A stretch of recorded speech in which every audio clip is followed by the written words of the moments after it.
What's up, everybody? It's Alex from Heavy New York, invading California for Namm 2020, and we return with Tetrarch. Thank you guys so much for your time. Thank you. Yeah. Thanks for having us, man. Yeah. It's so awesome to have you here.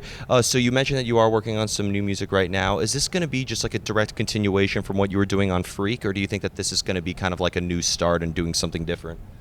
Right now, it's definitely a continuation of Freak, but I think it's like Freak on steroids. So Freak was kind of our first opportunity to kind of try some new things, whether it be sounds, different vocal styles, and this album kind of takes all those things we tried and kind of melds them together into what I feel really represents Tetrarch. So I would say it's definitely got those elements, but hopefully on steroids. Yeah. Awesome.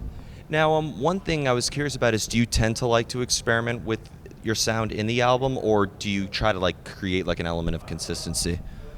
For us, we do like consistency. I wouldn't say it would be experimenting as much as just becoming stronger at what we do.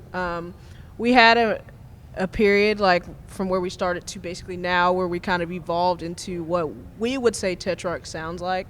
And then from there, it's like I said earlier to some people, it's like on Freak we tried a lot of different things, like different vocal styles, tried some mid-tempo stuff as well as fast, or like adding in the weird guitar sounds and effects and all that kind of stuff.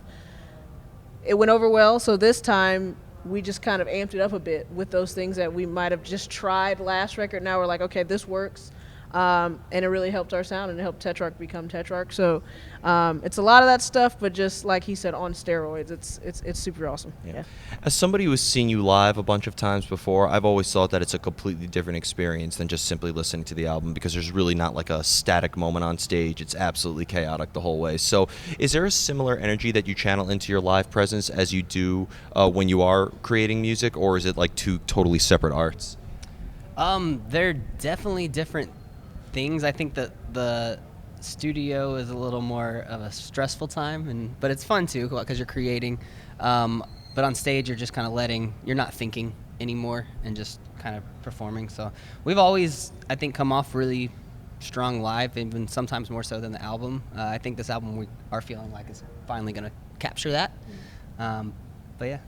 Yeah, we always we're a super energetic band live, and we pride ourselves, all four of us, on being entertainers and not just musicians. We're not a tech band, we're not like, but we do want to get up there, and our favorite entertainers, our favorite bands were entertainers as well on stage. You got your Metallicas and all of that.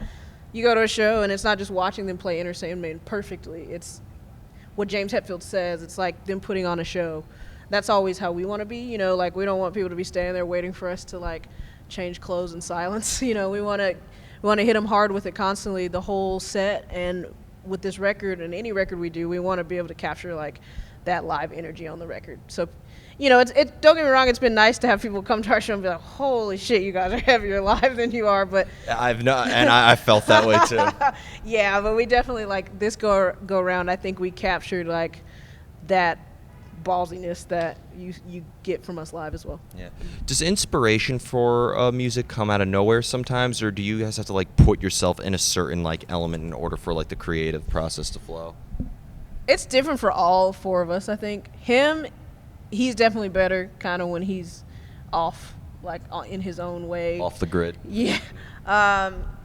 Me, I think I get a lot of energy from my surroundings and stuff like that. When it comes to guitar, it is easier for me to culminate ideas by myself. Like because I might sit there and I have like a piece of a riff, and like if I show it to Josh, he might not get it and be like, that doesn't sound good. But if I put it all together, then show him, he might be like, oh, I get that. That's really cool. So I found for me, it can be any. I don't want to speak for him, but I just know he tends to do well. Yeah. Yeah. Yeah, I get very just random just spurts of creativity, and the song can come from just out of nowhere. I also, like, Diamond's really good at helping me if I ever get stuck, just throwing out just different ideas. And even if it's not an idea I end up taking, it might get me out of the headspace I'm in and get me in a new lane. Or it might be like, that's a really great idea, and helps me write, a full lyric for a whole song or whatever. But yeah, I think creativity just it can come out of your surroundings, or it can just come out of nowhere, just somewhere inside you. Yeah. And finally, I'd like to ask you, let's just do the good old gear rundown. We did it before, but for two things, I don't know if you guys upgraded your gear, and quite frankly, even if you did, I forgot what the original gear was because it was 2 years ago. So let's do the good old gear rundown. Yeah, so we're currently playing ESP guitars, which we have loved forever. EVH is what I use for my head, the 150 watt. And then just EVH cabs. I'm super simple. I just have a tube screamer and noise gate, and I go. Yeah, Which is nice. yeah, that's rare because if we talked about 9 times out of 10 when I talk about pedal boards, That's your girl for that. Yeah. I don't know how to put it together. This guy does that for me, but I definitely, I enjoy. I'm very old school in the way that I refuse to go digital. I don't want to go digital. I like the feeling of playing like amps, having pedals, stuff. Just think it's cool. But we are endorsed by these guys. We are endorsed by EVH, so we play EVH, like he said, as well as ESPs, and we play. We also are endorsed by EMG pickups, which have been the best pickups we've been using since we were kids, and still use them today. So it's great to be backed by them. And Ernie Ball strings. We're pretty simple. We don't have a ton of stuff going on. We use some effects, but other than that, it's all in the hands. Awesome. So before we go, I'd like to thank you guys so much for your time. Is there just anything else that you would like to promote with the band?